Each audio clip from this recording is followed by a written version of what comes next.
Hello and welcome to episode 9 of the Rush Hour podcast. I am Harrison Werner here with my co-host Dr. Rush, and today we are joined by the Parish head football coach, Coach Novikov. So let's rush into it.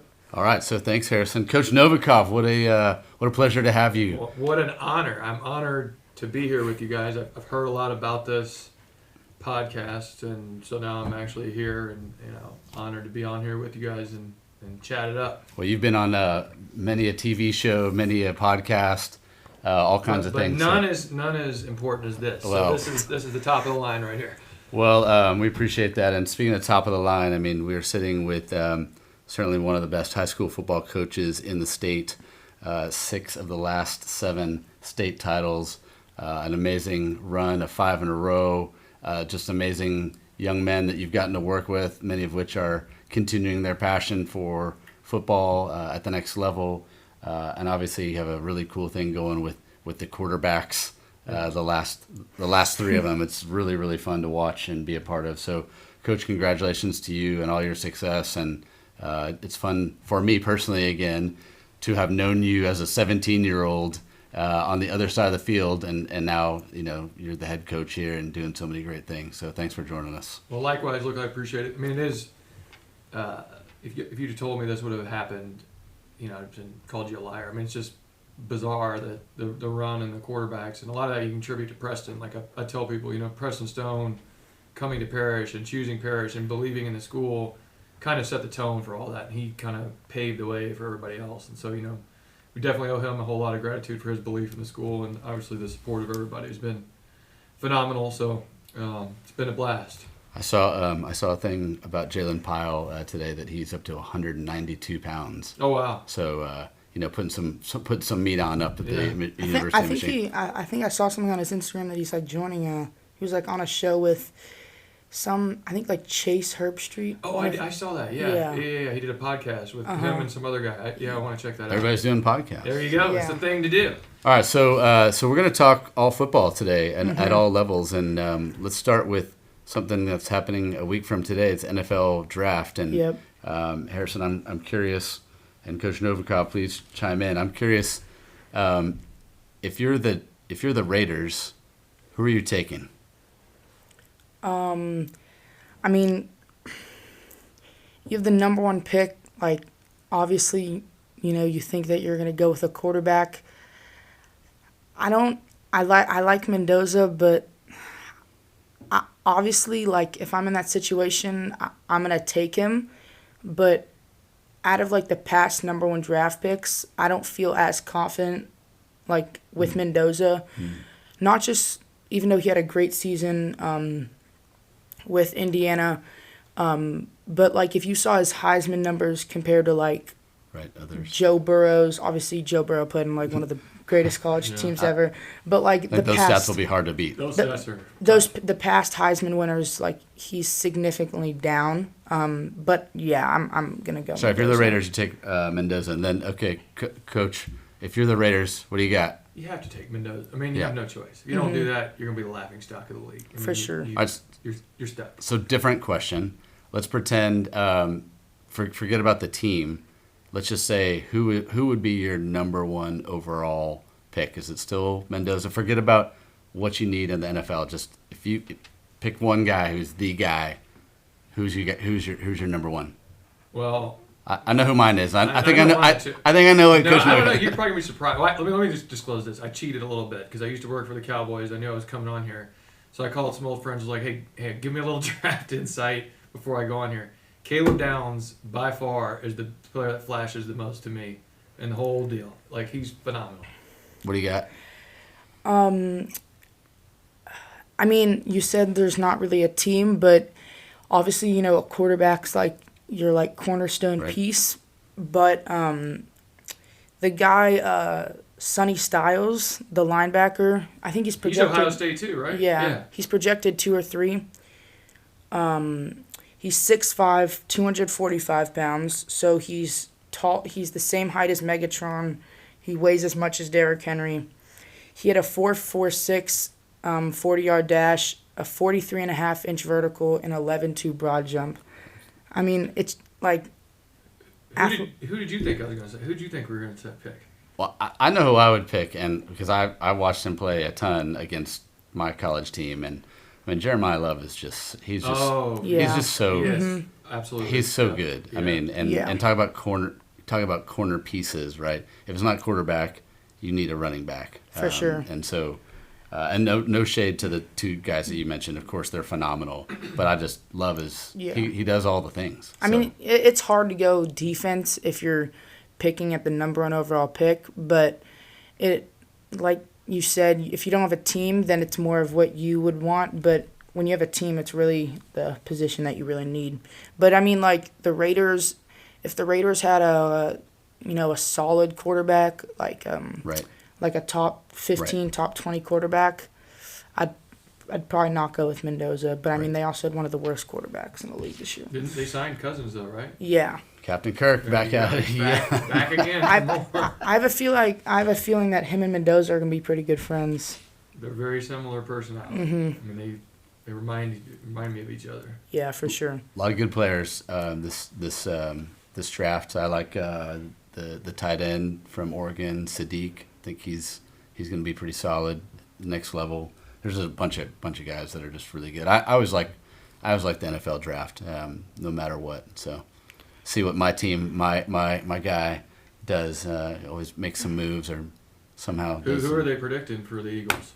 There's a wide variety, and they're talking about they would go receiver, even though they've picked up a ton in the last 3 weeks.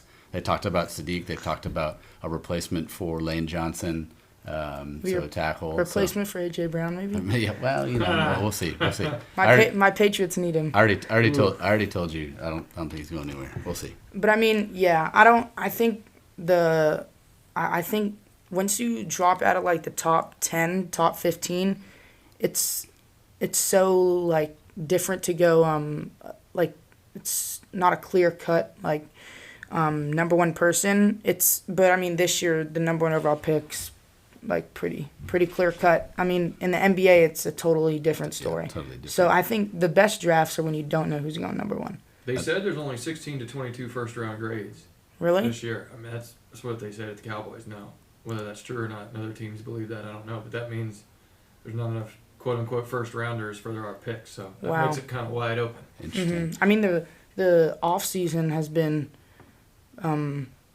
Pretty. the first day of free agency was pretty wild. Right, then it's been quiet. That's been quiet. The Max Crosby, did you see that? Mhm. Yeah, that's So, Coach Novikov, I didn't know this about you until we talked about it. I don't even know if it was our first year or second year, but you either choose not to or don't watch a lot of NFL football. And I know that's because you're focused on winning games and winning titles, but I think people might be surprised to know that that's not something you dive into at a high level. During the season, you're so busy that I'm watching the high school team. So on Sunday, that's when you do all the preparations. There's really not a lot of time Right.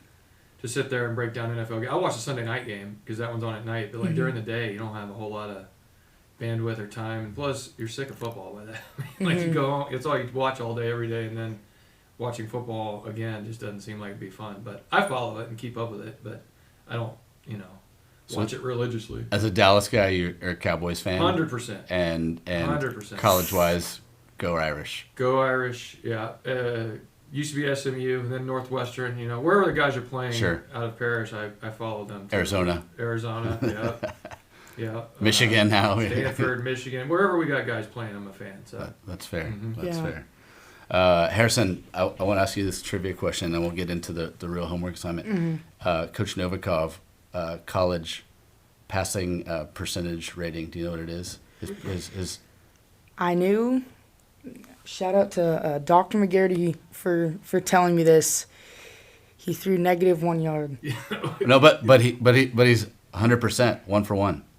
Oh, passing Yeah, 1 percentage. for 1. Is that right? Is that no, right, Coach? I don't know where that. No, I'm actually I 0 thought- for 0. I have a rushing carry for -1 yard, but I believe I don't know how they scored it. Was that a victory formation? So or- here's the story. Like this is most people don't know this, but we were playing Rutgers, final game of the year, senior. All right, we're up 48-0. They need somebody to go, maybe 42, but somebody's got to go in and close out the game, which is not easy to do with that score. 42-0. Either game's still in the balance. Go in there, bring us home. It's raining. The crowd is angry. Get my minutes, bring us home, secure the win. Had a rushing carry, -1 yard. That's my stats for my college career. But, so you got tackled. It wasn't like you dropped down on one knee. Yeah. No, it was not a kneel down. It was an actual real play. So a lot of people can't say that. That's true. Right. A lot of people can't say that for sure. At that time, I was the only walk-on quarterback that had played in a Notre Dame football game. It since has changed, but there's been more now since the new structure or what have you. But it was still a lot of fun, and that's what got me to letter. So that was important because I'd spent my whole career trying to accomplish that. I tell the kids here all the time too. I always get from parents, my kid's not starting, or he's not getting playing time. And so you got to find a role that works, and then build goals within that role. And there's so many roles on a team, and that was kind of my goal. So to have that happen in the last game was a lot of fun, and neat. And that's awesome. For sure. That's awesome. I did not know that story. All right, here we go. All right, it's time for the homework assignment. I've got a couple. It's all football related. Coach Novikov, we're gonna invite you on this one too. So I'm gonna ask a pro level question, college and high school. All right. You ready to rock and roll? Mm-hmm. All right. First one, we'll start with high school. What Texas high school has the most state football championships? Alito. Do you know how many? 17. It's 11, but 11. Yes, Alito. Did you know that, Coach? I did know that. Yeah. I knew they had the most. Shout out to Parish Panthers because we did beat them several years ago. One of the greatest games out here in Panther history. Absolutely. I remember that. And then didn't you guys play a Cliff? South Oak Cliff, and you know what? Lost on a field goal. It was coaching error. It was total coaching error. We should have beat that team. We had them down 28-14 in the fourth quarter. We turned the ball over 5 times in the fourth quarter. It's tied 28-28. They're driving 2 minute. They're on the 2 minute drill. We're on defense. We don't think they have a kicker. Yep. Lo and behold, they do have a kicker, and he drills a 42-yard field goal walk off to beat us. So we let the time run out, thinking he was playing for overtime. Nope. Legacy Christian kicker hit a 60-yarder. 65-yarder or something. 60, yeah. Yeah, it was like once close to a record. Mm-hmm. Yeah, I remember there was a field goal this year. It was like a game winner, and it like For us. Yeah. PG, baby. PG. That was. I do remember that one. Yeah, that was awesome. Yeah. That was a good Knuckleball. time.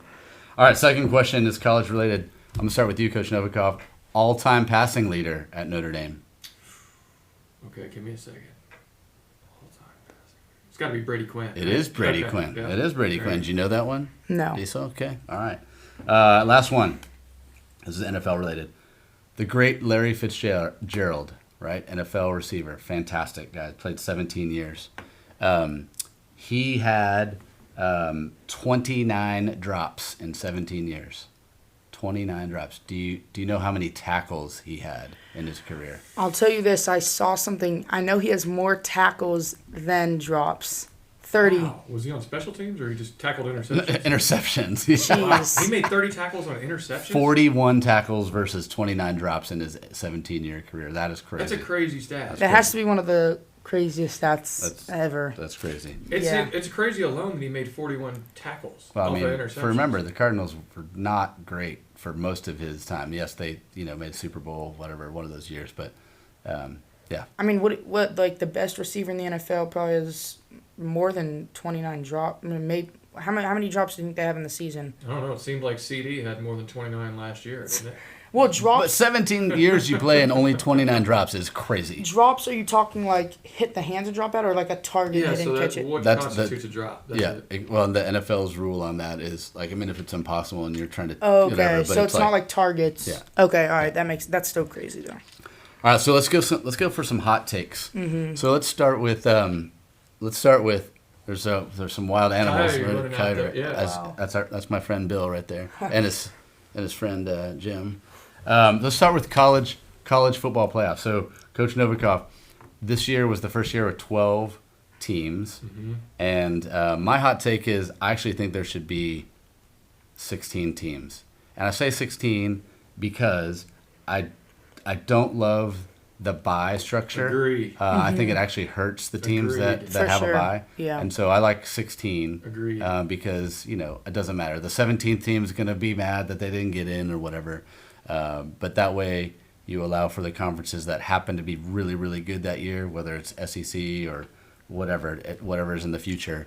It's 16 teams. That's my And my it hot takes take. too long. Let's not have a month in between the last game and the first playoff game. Let's just play and get it done. I know I'd also be okay in the 16 format with not. This is controversial. Not having a conference championship game because Agreed. conferences are so big. So Yeah, I mean, well, should Notre Dame join a conference? I think maybe? Absolutely not. Just- It's all. Let me teach you something. You're young, but just understand everything is about money. Mm-hmm. So the reason they don't join the conference 'cause they want is they more have money. their own TV deal with NBC, so they don't have to split that with 15 other or 12 other. They get a full share, just like they're in a conference, but they don't have to share it with 12 other teams. Well, and more importantly, they get to play all the service academies. So Well, there's a valid reason for that. Just you know that Navy kept Notre Dame open. So they promised Navy, because during the war, Notre Dame, all the students went to war. Notre Dame was suffering financially. Navy helped Notre Dame. So Notre Dame promised Navy for the rest of whenever they want to play, they'll always play Navy because they owe them, return the favor. That's why they play them every year. The other ones I don't know. But Good. that Navy Really? one, that's good. That's good knowledge, right Well, there. so real quick, in the beginning of the 26 to 27 season, I don't know how long it's going to last.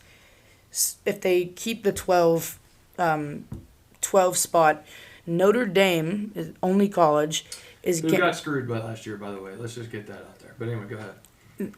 I'll agree with that. They did get screwed, but I mean, if you took Notre Dame and put them where Miami was, you think Notre Dame would have done the same thing? Okay, back up.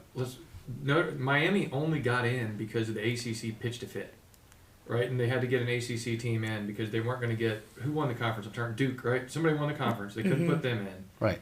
SMU lost at the end of the season to Cal in a weird game.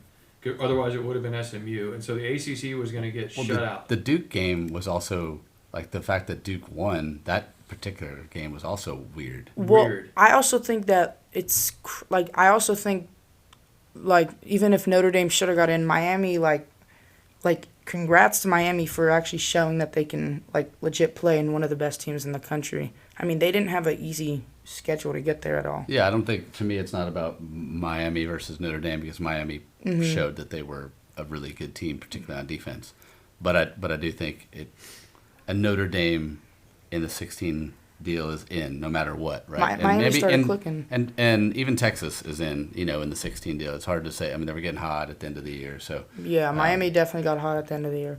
So, yeah, Notre Dame is guaranteed a spot in the 12-team college football playoff if they finish in the top 12 college football rankings. So, if they're number 12, they can't get screwed. Like, if they're number 12, they automatically get in no matter what. You know why that is? Why that deal happened?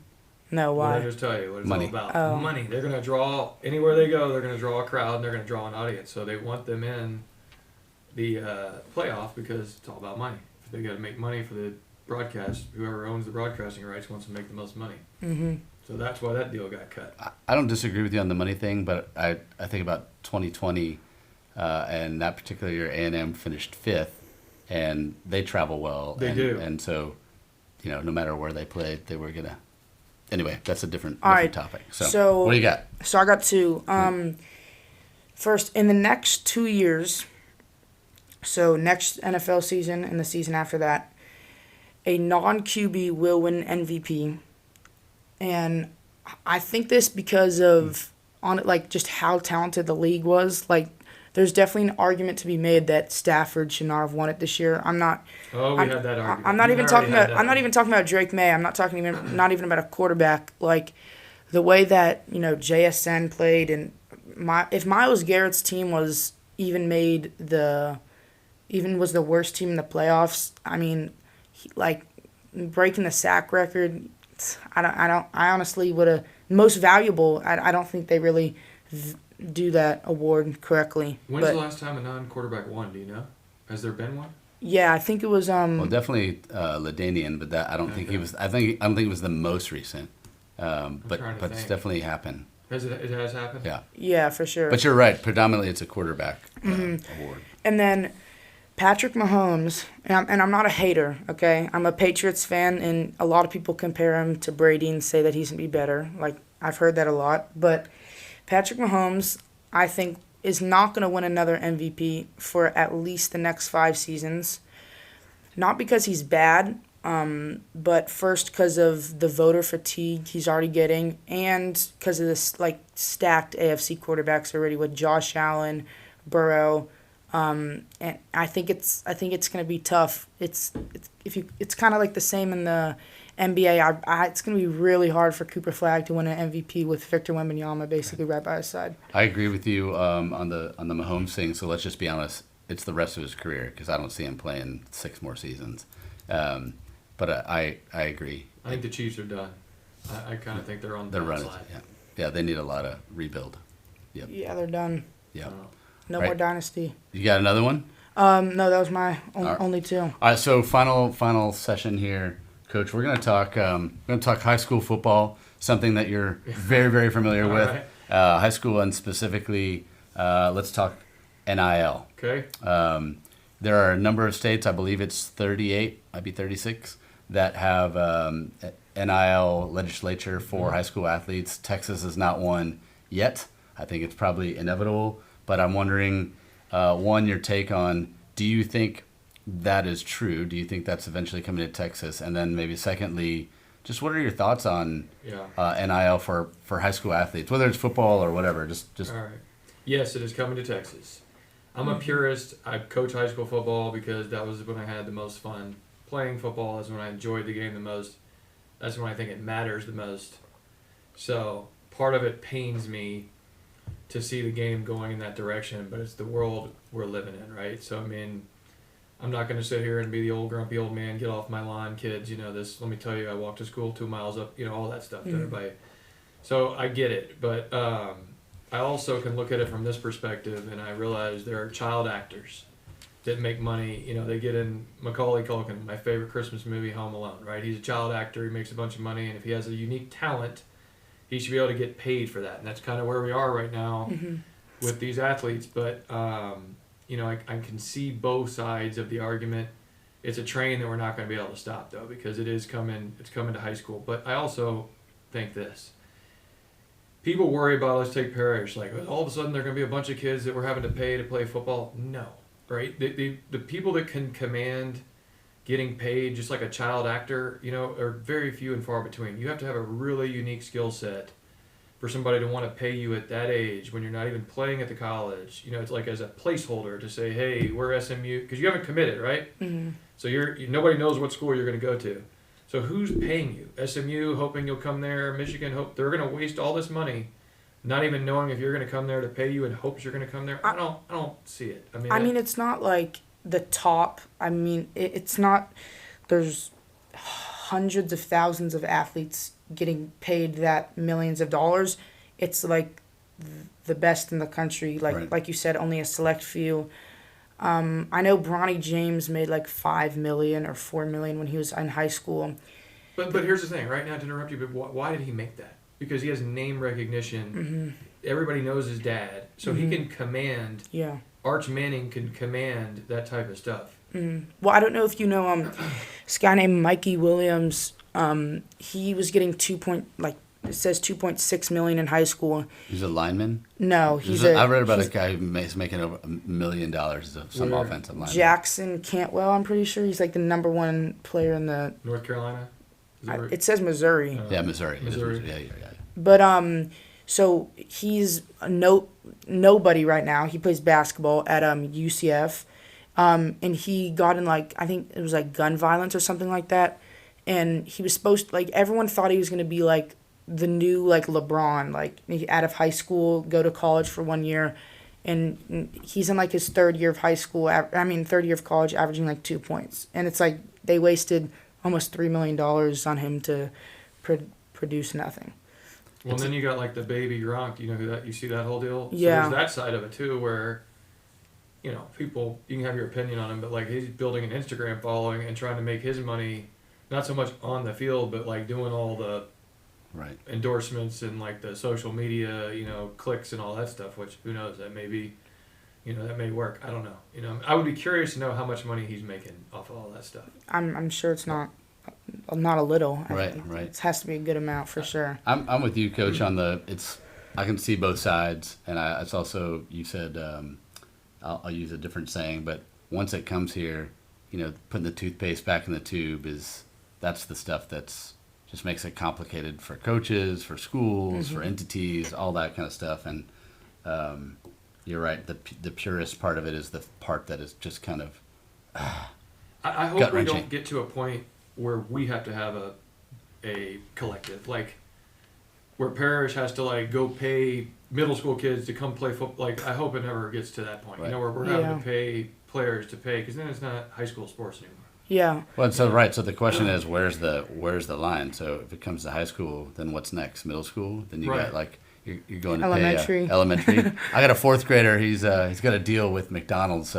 Free McDonald's after the game every Yeah. time. So. But I mean, also like if we have a child model, you know, that goes and models for Gap kids, like, and they can command that type of revenue, you know, they can command that type of payment. Right, it wouldn't You know, stop. it's fine, right? So like if take Jalen Pyle, let's just use him. If you know McDonald's came and said, hey, you know, we want to use him, you know, I don't want to stand in the way of that either. I can see, you know, like if he's earned that. What I don't like is the pay for play that has become in a lot of places where it's like a payment basically for you to go to this school or that school or whatever. That becomes, you know, exhausting after a while. And like, Well, that's what you see a lot in college. I mean, I Correct. think about baseball or football where teams just totally revamp and say, we're going to go pay 5 guys to come here and let's see what happens. yeah, I think NIL, not even just on the high school level, but even in college with like, you know, it's basically outbidding. Like, I don't know if you saw Bryce Underwood supposed to go to Yeah. LSU for I think $7 Right. or $5 million. Michigan outbid him for $10 million. That's the worst part, right? Yeah. Because here's the thing, like Dr. Rush manages a bunch of employees, right? There's no governor on what if every math teacher came in every 6 months, which is what it was last year, and said, hey, either pay me X or I'm going to go to Green Hill to teach math. And you've either got to match it or they're going to Green Hill to teach math. That's Yeah. what's happened in college football. The portal has created this deal where there's no loyalty. There's no term on your employment. Like here, we're on a year-to-year deal. Like, so at least we sign up for a year. In some places, like you sign up for a 3-year contract, and you know those are the terms. And there's no, Getting out you know, of you it. could hold out in the NFL or whatever, but usually there's no getting out of it until that term is over. Yeah. In college football, there's no term limit on it, so these guys are renegotiating every time, and they're basically using that leverage by saying, hey, Coach Lashley, if you don't pay me X, I'm going to TCU. Yeah. And then he's either got to match that or he loses that kid to TCU. And Yeah. you can't create any continuity. And It's the Wild West. it's like, you know, if a coach, I mean, you hear stories all the time. For example, I think, Jason Tatum would always say Coach K, the Duke basketball coach, would cuss him out at halftime sometimes. If a college football player, if they were to get cussed out like during halftime of a game or in practice, they'll be like, all right, I don't really like you anymore. I'll see ya. Right. And just hit the portal. Well, I've heard horror stories. I won't say who because this is going to go out, but I know it's true of players threatening to kind of get on a plane to go to the playoff game until they get their NIL deal for next year renegotiated. And you can see both sides, right? Because if I'm the player and I go say play Penn State and throw a few interceptions, and I haven't renegotiated my deal, right? Before that happens, they could come back to me. The college would come back to me and say, you didn't play well that game, so we're going to knock your deal down. Well, I've got the most leverage at that point. They need me to play in the playoff game. That's when I'm going to strike, right? And that's when I cut my deal. And that's, I mean, there is no, you know, there's no boundaries on it. It's you know, whatever, whenever. The agents don't have any boundaries, so it's just getting difficult to manage for all these guys. It's kind of with coaches too. Like Kiffin, when he left LSU and he said either you come with me or you stay there. It's like stab in the back. It's totally That was unacceptable. terrible. Or baseball. Schlossnagle. Yeah, there you go, your guy. Same thing. So I got a few questions. First, being a coach for sure obviously isn't easy, but it's not, you know, a lot of people say, you know, when Belichick and Brady played, like, of course, you know, Belichick was doing all the coaching, but he wasn't getting, wasn't getting his jersey dirty. But what do you think is like the biggest takeaway that you've had, like, coaching or actually just in football in general? And what do you try and like instill into your players?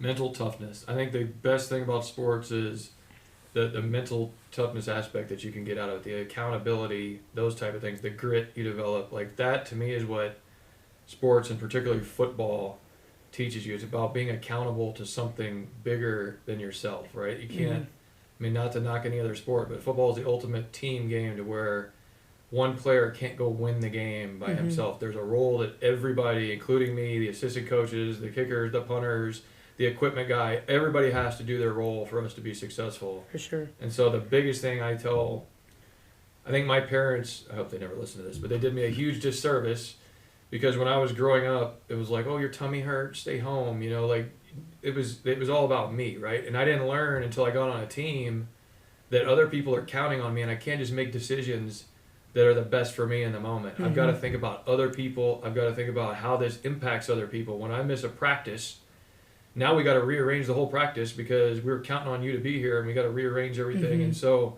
teaching kids at a young age that, like, yes, we all have parents. Yes, their job is to look out for you and your own individual interests, but you're on a team, and you got to be accountable to the rest of these guys that are like your brothers. And when you don't show up or you don't do what you're supposed to do, it impacts all of us. Yep. And so to me, that's the best lesson that you can give anybody about being on a team, especially a football team, is how to be accountable to other people and how to be where you say you're going to be, do what you say you're going to do, you know, and just keep your word no matter what that is. And that's the lesson that I think football gives everybody. It's probably even more tricky in a private school like ours because you have the extra deal of like you got to go to class, you got to pass your class, you can't, you know, I mean all the other stuff. So yeah, for sure. And finally, as a coach, two-part question. As a coach, your like favorite coaching like memory or moment ever, and same thing for a player.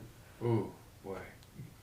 We briefly had this discussion at lunch the other day. You mean a game or memory or? It literally as a player, like it could be practice in the locker room. It could be during the game, like anything. The best part about coaching is the bonds you develop with the players, and just like the bus rides, the locker rooms, like all those, you know, being with the guys at practice, the meetings, all those things that seem like they're monotonous. That's the fun part. It's the journey, the process of it. My best memory, you know, is the ESPN game out there on ESPN playing against Deion Sanders and Shadur Sanders.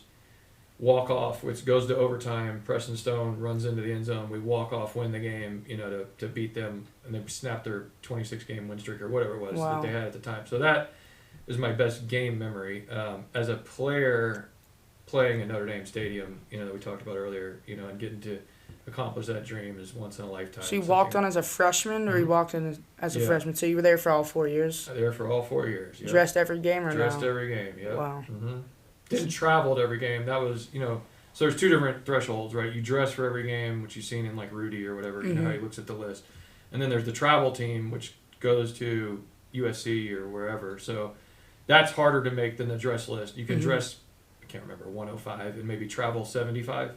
So travel team I didn't make every single time. I did, you know, several times. But for most of my career, I was probably the third string, fourth string battling for that job. They usually travel 3 quarterbacks to a game, so that was kind of where I fit in. And sorry, I forgot, favorite like teammate you've ever played with? Oh man, that had to be Jordan Black, my roommate, who was actually a Dallas Christian alum, and we were roomed together for 4 years at Notre Dame, and now he's the head coach at Brazos Christian Academy, which down towards Dr. Rush's way down there. But yeah, so probably he's probably my favorite teammate. That's awesome. Yeah. Wow. That's awesome. Well, Coach, thanks for joining us today. I really appreciate it. All the hot takes, there you go. all the opinions. Certainly continued success to you and the boys and the program. You know, it's a big deal for us here at this school. Football is a big deal. It's great to have that on Friday nights, and I'm excited for yet another ring and what the fall holds. And I know you can't always predict those things, but certainly the boys are in good hands with you and your coaching staff, and continued success to you. Thank you. This is gonna be a top 10 podcast on Apple. I can feel it. Right? Spotify. Spotify. Are we Spotify? Is that what we're on? We're working on getting it on Apple though, for sure. Okay, Spotify. Working on that NIL deal. We can edit the Apple. No, Spotify top 10. There you go. All right, folks. Thanks for listening, and we'll see you next time.